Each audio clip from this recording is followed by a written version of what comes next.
ഇന്നൊരു യാത്ര പോവാട്ടോ. അപ്പോൾ നമ്മൾ ബ്രേക്ക്ഫാസ്റ്റ് കഴിക്കാനായിട്ട് അടുത്തുള്ളൊരു ഹോട്ടലിൽ കയറിയതാണ്. അപ്പോൾ രാവിലെ അത്യാവശ്യം നല്ല മഴയും കാര്യങ്ങളുമൊക്കെ ഉണ്ട്. അപ്പോൾ ഹോട്ടലിൽ ചെന്നിട്ട് നമുക്ക് കേരളത്തിൽ വരുമ്പോൾ നമ്മൾ ഏറ്റവും കൂടുതൽ കഴിക്കുന്ന പൊറോട്ടയാട്ടോ. കഴിക്കുന്ന പൊറോട്ടയും മുട്ടക്കറിയും. കാരണം നമ്മൾ വർഷത്തിലൊരിക്കലാണ് ഇത് കഴിക്കുന്നത്. അതുകൊണ്ടാട്ടോ പൊറോട്ട കഴിക്കുന്ന അത്ര നല്ലതല്ലെന്നറിയാം എങ്കിലും.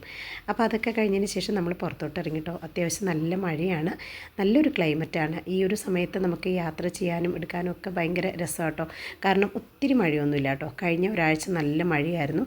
ആ ഒരു സമയത്ത് നമ്മൾ വീട്ടിൽ തന്നെയായിരുന്നു കേട്ടോ. അപ്പോൾ ഇപ്പോൾ ചെറിയ രീതിയിൽ മഴയുള്ളൂ. മോനെ ഇന്ന് കോളേജിൽ കൊണ്ടാക്കണം. കാരണം അവന് അടുത്ത ദിവസം മുതൽ ക്ലാസ് തുടങ്ങും കേട്ടോ.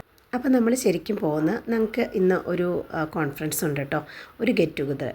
അപ്പം അതിൻ്റെ മീറ്റിങ്ങിന് വേണ്ടിയാണ് നമ്മൾ പോകുന്നത്. അപ്പോൾ പോകുന്ന വഴിക്ക് ഇതേ നമ്മുടെ വാളറ വെള്ളച്ചാട്ടം കേട്ടോ ഇത്. അവിടെയൊക്കെ നല്ല രസമാണ്. കഴിഞ്ഞ ദിവസങ്ങളിലും ശക്തമായ മഴയായിരുന്നല്ലോ. അപ്പോൾ അതുകൊണ്ട് തന്നെ വെള്ളം നല്ല കൂടുതലുണ്ട്. പിന്നെ എല്ലായിടത്തും നല്ല മഞ്ഞൊക്കെ നിറഞ്ഞ് നല്ല കാണാൻ മനോഹരമായിട്ടാട്ടോ നിൽക്കുന്നത്. പിന്നെ ശരിക്കും പറഞ്ഞാൽ ഈ നേരിമംഗലം കോതമംഗലം റോഡ് എന്നൊക്കെ പറയുന്നത് അത് ശരിക്കും പറഞ്ഞിട്ടുണ്ടെങ്കിൽ വളരെ ഡേഞ്ചറസ് ആട്ടോ. ശരിക്കും കണ്ടപ്പോൾ പേടി തോന്നി. അപ്പോൾ എന്നിട്ടും ഇത്രയും ഡേഞ്ചറസ് സിറ്റുവേഷനിലും ഈ ഒരു ചീയപ്പാറ വാട്ടർഫോളിൽ ഇത്രയധികം ആളുകളെ കണ്ട് ഞാൻ ശരിക്കും ഞെട്ടിപ്പോട്ടോ. എനിക്കൊക്കെ ശരിക്കും പറഞ്ഞാൽ പേടിയാട്ടോ. ഇങ്ങനെ എന്തെങ്കിലുമൊക്കെ ഒരു ഡിസാസ്റ്ററും കാര്യങ്ങളൊക്കെ വന്ന സ്ഥലത്ത് വീണ്ടും പോയി നിൽക്കാനും എടുക്കാനൊക്കെ ഭയങ്കര പേടിയാട്ടോ. അപ്പോൾ ജസ്റ്റ് നിർത്തണമെന്ന് ചോദിച്ചു, നിർത്തണ്ടെന്ന് പറഞ്ഞു.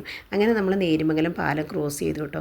അങ്ങനെ നമ്മൾ ലാസ്റ്റ് ഒരു രാവിലെ 9 മണിയൊക്കെ കഴിഞ്ഞപ്പോഴത്തേക്കും നമ്മൾ പ്രോഗ്രാം നടക്കുന്ന സ്ഥലത്തെത്തി. എല്ലാവരും വരുന്നേ ഉള്ളൂ കേട്ടോ. അപ്പോൾ എന്തായാലും ഇന്നത്തെ വിശേഷം ഇത്രയേ ഉള്ളൂ. അടുത്ത വീഡിയോയിൽ കാണാം. അതുവരേക്കും എല്ലാവർക്കും ബൈ.